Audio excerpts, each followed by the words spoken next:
What happens when your allies become more terrifying than the enemy you're fighting? What happens when the CIA, the same agency that ran assassination programs across 3 continents, looks at what their friends are doing and says, "We want no part of this"? In 1970, a classified cable landed at Langley headquarters. No press release, no congressional briefing, just a single, devastating order: cut all ties with the Australian SAS immediately.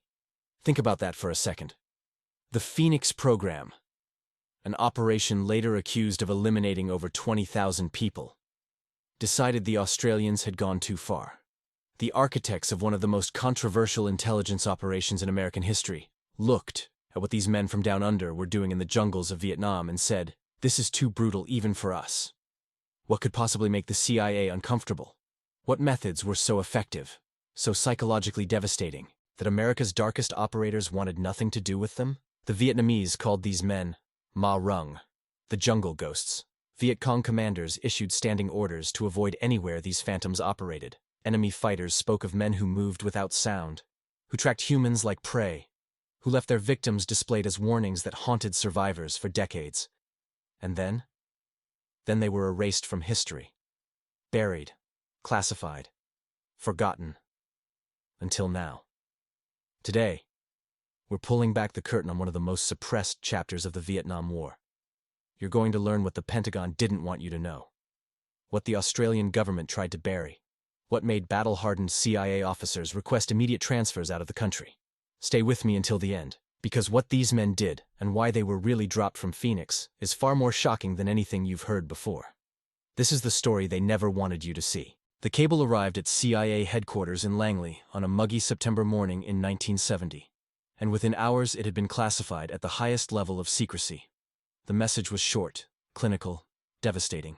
The Phoenix program, America's most ambitious counterinsurgency operation in Vietnam, was officially severing all ties with Australian SAS intelligence teams. No explanation was provided to the press. No congressional briefing was scheduled. The Australians, who had delivered the highest kill ratios of any Allied force in Southeast Asia, were being quietly shown the door. And the reason was something the CIA could never publicly admit. The men from down under had become too effective, too brutal, too willing to cross lines that even America's darkest operators wouldn't touch. In the shadow war for Vietnam's villages and hamlets, the Australian SAS had developed methods so controversial, so psychologically devastating, that the architects of Phoenix, an organization later accused of overseeing the targeted elimination of over 20,000 Vietnamese civilians, decided they wanted no part of what the Australians were doing. But that cable was just the final act of a drama that had been building for years. To understand why the CIA cut the Australians loose, you first need to understand what made them so terrifyingly effective in the first place. And that story begins not in the jungles of Vietnam, but in the unforgiving Australian outback, where a different kind of warrior was being forged. The Phoenix program officially began in 1967 under the innocuous title of Intelligence Coordination and Exploitation, known by its acronym ICEX. Its stated mission was to neutralize the Viet Cong infrastructure, the shadow government that controlled much of South Vietnam's rural population through a network of tax collectors, political officers, propagandists, and village chiefs loyal to Hanoi. The program's architects, including future CIA Director William Colby, envisioned a surgical campaign that would identify, capture, and when necessary eliminate the invisible enemy that conventional military operations couldn't touch. On paper, Phoenix was an intelligence-gathering operation. In practice, it became something far darker. But even Phoenix had limits, and the Australians were about to shatter every single one of them. Provincial reconnaissance units, trained and funded by the CIA, conducted night raids on suspected VCI members. Interrogation centers sprouted across South Vietnam, their methods ranging from psychological pressure to techniques that would later be condemned as torture. The body count became the metric of success, and by 1971, the program would claim credit for neutralizing over 81,000 suspected members of the Viet Cong infrastructure. When Phoenix program coordinators needed intelligence from the most dangerous areas of South Vietnam, the jungle-covered provinces where American patrols feared to tread, they increasingly turned to a small group of foreign operators who seemed to move through the bush like ghosts. These were the men of the Australian Special Air Service Regiment. What they discovered would change everything the Americans thought they knew about unconventional warfare. The The first American intelligence officers who embedded with Australian SAS patrols came back changed men. Their after-action reports, many of which remained classified until the early 2000s, described tactics that bore no resemblance to anything taught at Fort Bragg or the farm. Where American Special Operations doctrine emphasized firepower and rapid extraction, the Australians practiced something closer to predatory hunting. 5-man patrols would slip into the jungle and simply vanish for 10, 12, sometimes 14 days at a time. They carried minimal ammunition, moved at a pace of sometimes less than 100 meters per hour, and communicated entirely through hand signals. But the movement techniques were only the beginning. What came next would haunt American observers for decades. The methods they employed drew heavily on techniques learned from Aboriginal trackers who had been integrated into Australian military operations since World War II. These Indigenous Australians could read a jungle floor the way a librarian reads a book, identifying the age of a footprint, the weight of the person who made it, whether they were carrying supplies, whether they were injured, whether they knew they were being followed. A former MACV-SOG operator who ran cross-border missions into Cambodia later described his first joint patrol with the Australians in an interview that was never officially released. He said the experience was like watching a wolf pack that had somehow learned to speak English. The Australians didn't move through the jungle. They became part of it. And when they found their targets, they didn't call in airstrikes or request reinforcements. They simply eliminated them with a cold efficiency that made his skin crawl. But it wasn't just the killing that disturbed American observers. It was what came after, and nothing could have prepared them for what they witnessed next. The practice that would eventually lead to the Australian expulsion from Phoenix operations became known among American intelligence officers by a simple, clinical term: psychological preparation of the battle space. Among the Australians themselves, it had no official name. It was simply what you did after a successful contact. When an Australian SAS patrol eliminated Viet Cong fighters in the jungle, they didn't simply confirm the casualties and move on. Instead, they engaged in a systematic ritual designed to maximize psychological impact on surviving enemy forces. Bodies were positioned in specific ways. Equipment was arranged around the corpses to send particular messages. Signs were left, sometimes written in Vietnamese, sometimes communicated through symbolism that local guerrillas would understand. The message was clear: this jungle now belongs to the ghosts. The most controversial element involved the mutilation of enemy footwear. After each engagement, Australian operators would slice the soles off the boots of eliminated fighters and scatter them along known Viet Cong supply routes. The symbolism was unmistakable. The men who wore these boots are gone, and the same fate awaits anyone who follows. American intelligence officers initially dismissed these practices as crude psychological warfare, no different from the leaflet drops and loudspeaker campaigns the U.S. military conducted throughout Vietnam. They were wrong.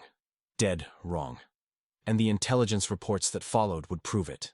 Captured documents from Viet Cong regional headquarters revealed a growing obsession with the Australian threat.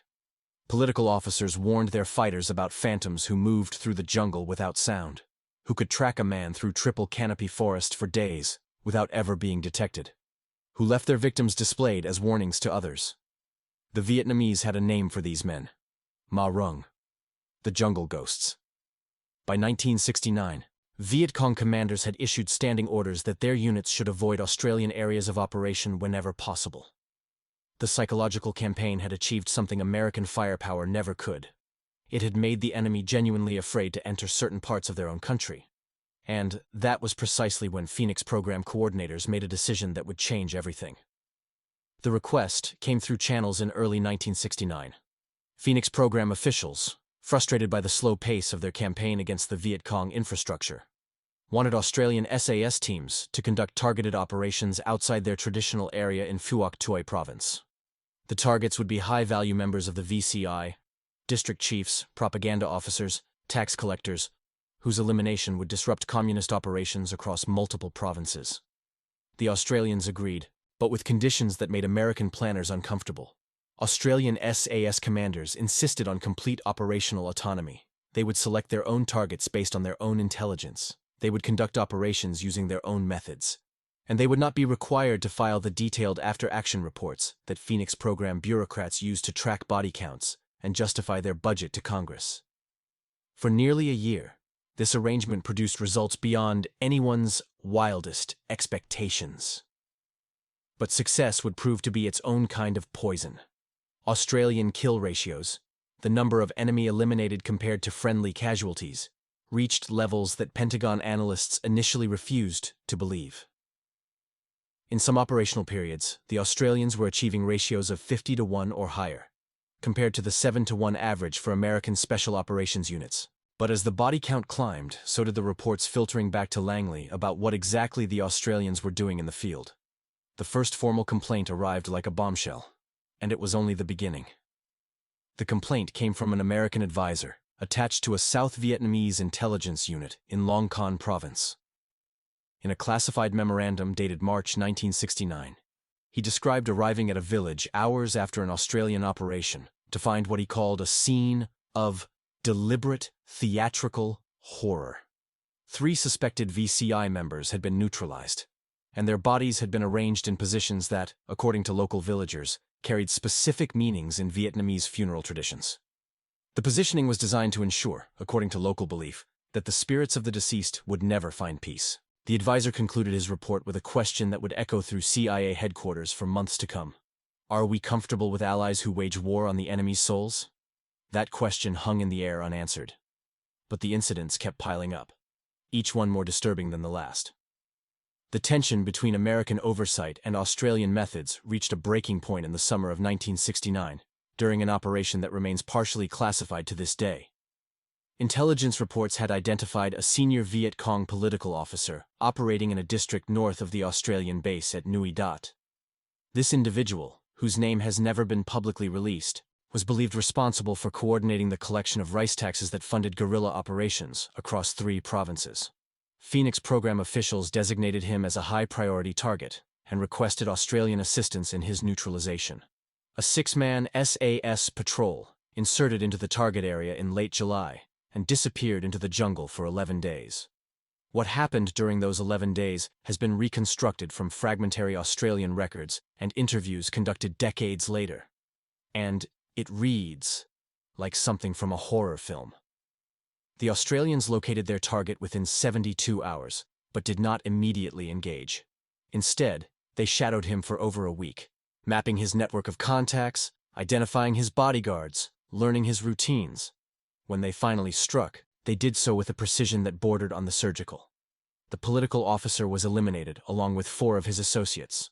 No shots were fired. The Australians had used methods, never officially described in any declassified document, that allowed them to neutralize multiple targets without alerting nearby Viet Cong units to their presence. But it was what they did next that triggered the crisis that would end everything. The bodies were positioned in a specific formation outside a village known to be a Viet Cong support base. Documents identifying the political officer were placed prominently on display, and according to one account that has never been officially confirmed, a message was left.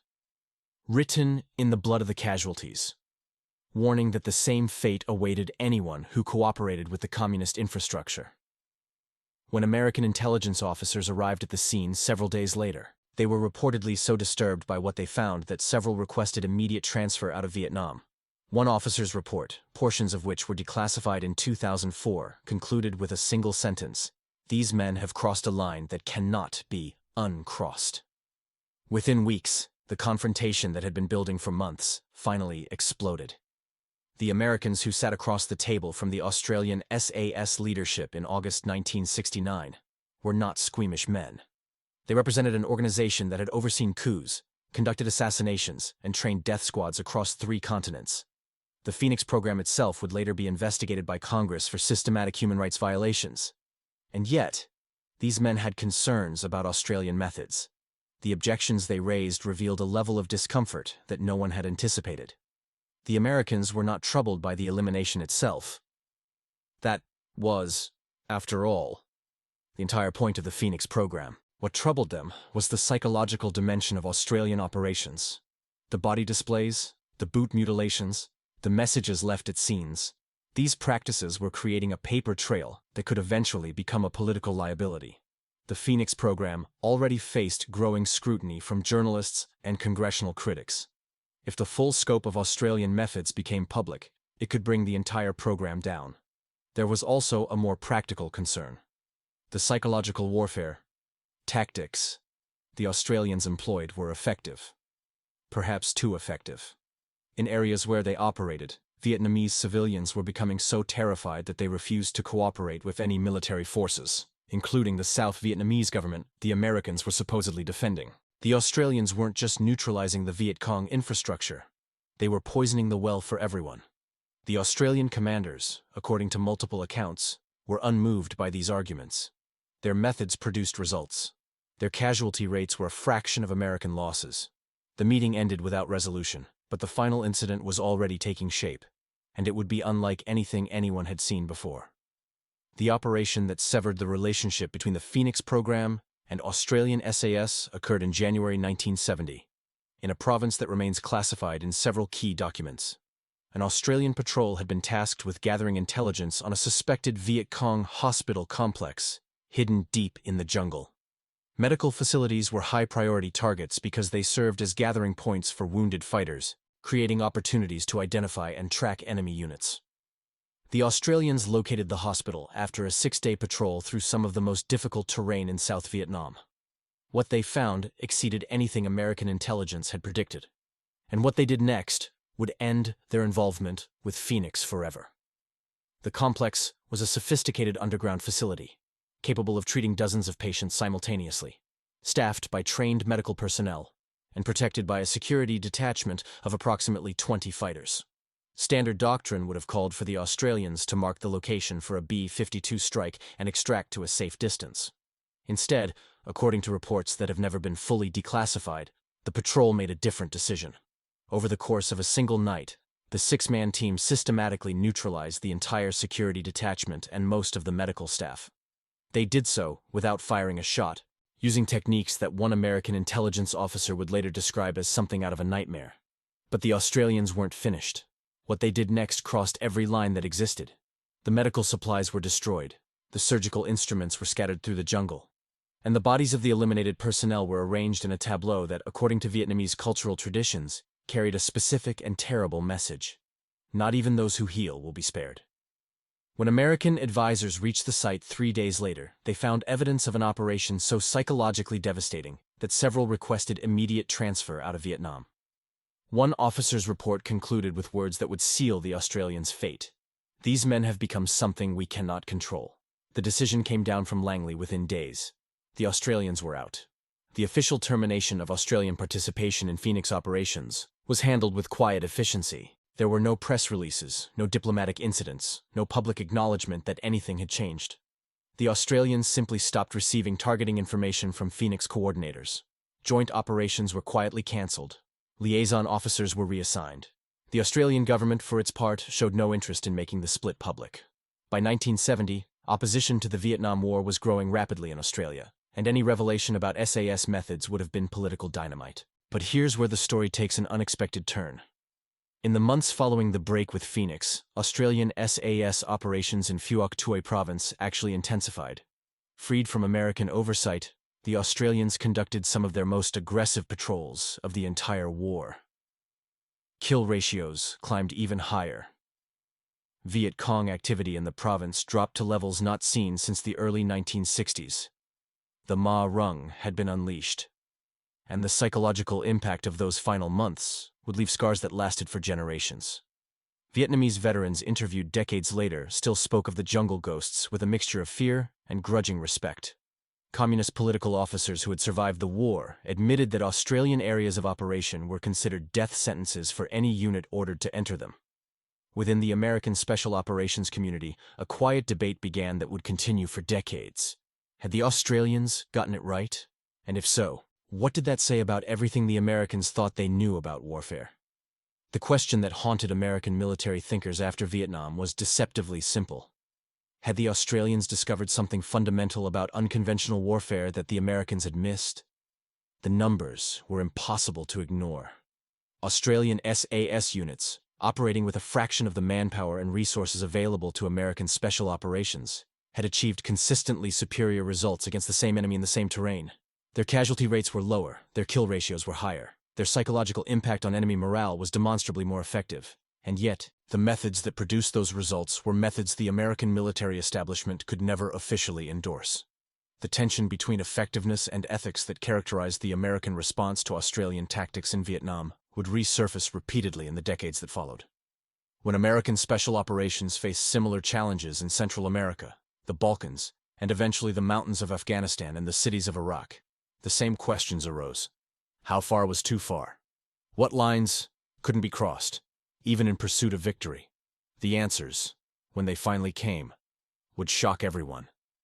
The long-term legacy of Australian SAS operations in Vietnam remains a subject of intense debate among military historians and special operations professionals. On one hand, the Australians demonstrated capabilities that American forces spent decades trying to replicate. Their emphasis on small unit tactics, extended patrol operations, and psychological warfare influenced the development of American special operations doctrine throughout the 1980s and 90s. But the darker aspects of Australian operations cast a long shadow that reached all the way to the 21st century. The body displays, the mutilations, the deliberate exploitation of enemy cultural beliefs. These methods represented a form of warfare that most democracies were unwilling to openly embrace. The same techniques that made the Australians so effective also made them liabilities when subjected to public scrutiny. This tension would explode into public view decades later, when allegations of war crimes by Australian SAS operators in Afghanistan triggered investigations that continue to this day. The Brereton Report, released in 2020, documented credible evidence of unlawful conduct by Australian special forces during operations against the Taliban. Critics argued that the same institutional culture that produced the Ma Rung of Vietnam had never truly disappeared. It had simply been hidden, waiting to resurface. Defenders of the Australian SAS countered that the regiment was being judged by standards that no special operations unit could meet in the chaos of counterinsurgency warfare.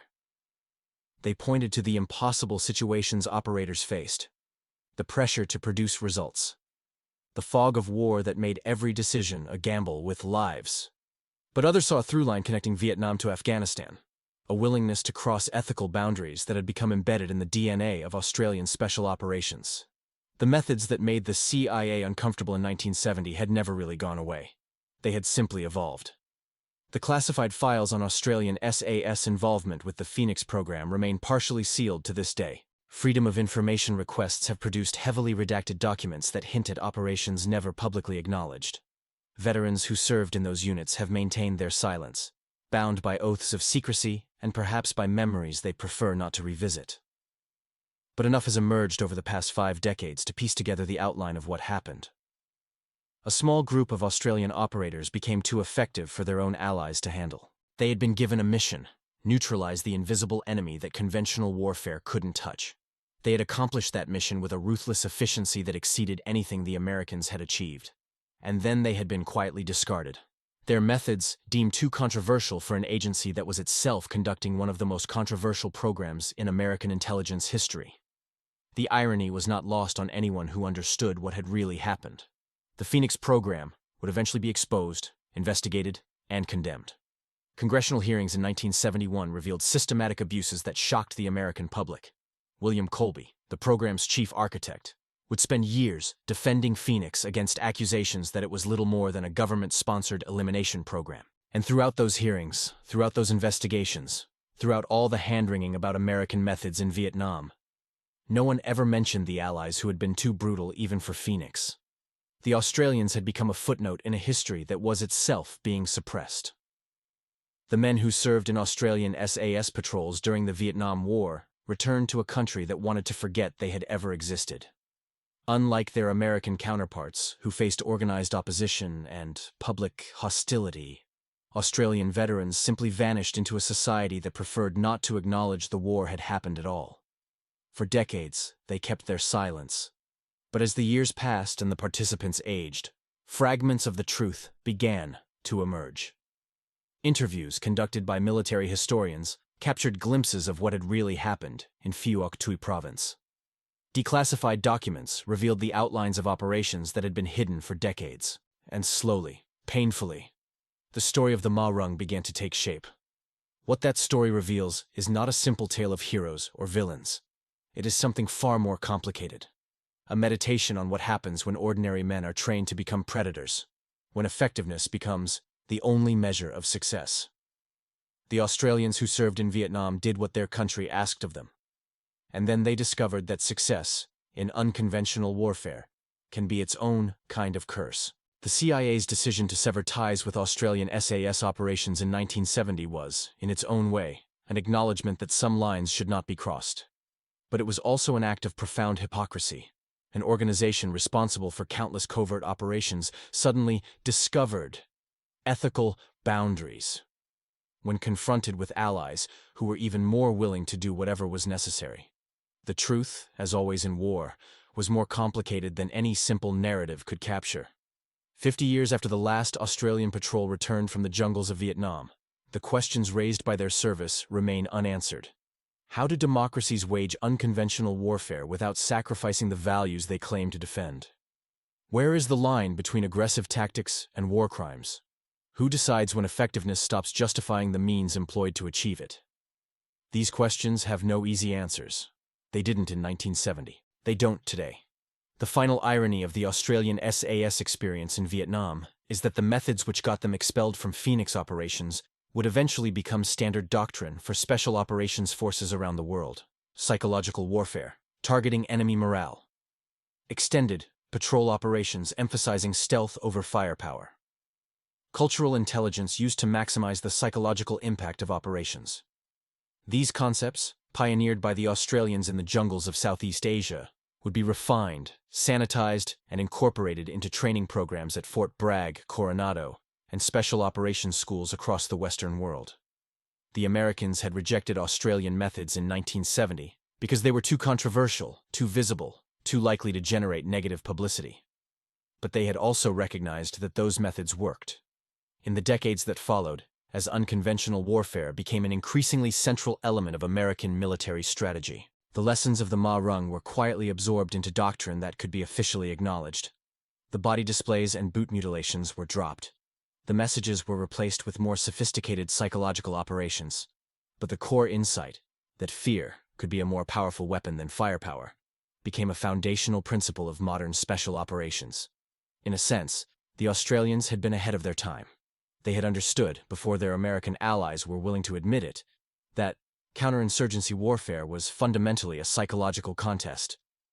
They had achieved that goal with methods that their era found unacceptable. But the strategic logic behind those methods would eventually triumph. The veterans of Australian SAS operations in Vietnam are now in their 70s and 80s. Each year, fewer of them remain to tell their stories. The jungles where they hunted have been transformed by development and time. The enemies they faced have become trading partners and tourist destinations. But the questions raised by their service persist. What are democracies willing to do in pursuit of victory? What methods cross the line from aggressive tactics to something darker? Who bears responsibility when soldiers do terrible things at the direction of their governments? The story of the Ma Rung, the jungle ghosts, who became too brutal for the architects of Phoenix, is ultimately a story about the costs of effectiveness, about what happens when military organizations prioritize results over restraints, about the terrible efficiency of men trained to hunt other men, and about the discomfort their success creates for the societies that benefit from their skills. The Ma Rung have faded into history. The jungle ghosts no longer stalk the rubber plantations and rice paddies of South Vietnam. But their legacy, the questions they raised, the methods they employed, the lines they crossed, continues to haunt everyone who grapples with the dark realities of unconventional warfare. The CIA dropped them because their methods were too brutal for an assassination program. Think about that for a moment. The Pentagon classified their results because admitting Australian superiority would have been politically unacceptable. The Australian government buried their stories because acknowledging what they had done would have raised questions no one wanted to answer. For 50 years, the Ma Rung have existed in the shadows of history. Now, finally, their story can be told. And it is a story that should make everyone who reads it deeply uncomfortable. Because the jungle ghosts weren't monsters. They were ordinary men, from ordinary Australian towns, who were trained to do extraordinary things in pursuit of their nation's objectives. They succeeded beyond anyone's expectations, and then they discovered that success can be its own kind of failure. The CIA didn't drop the Australians because they were incompetent. They dropped them because they were too good at the job everyone else was trying to do. And that, perhaps, is the most disturbing truth of all.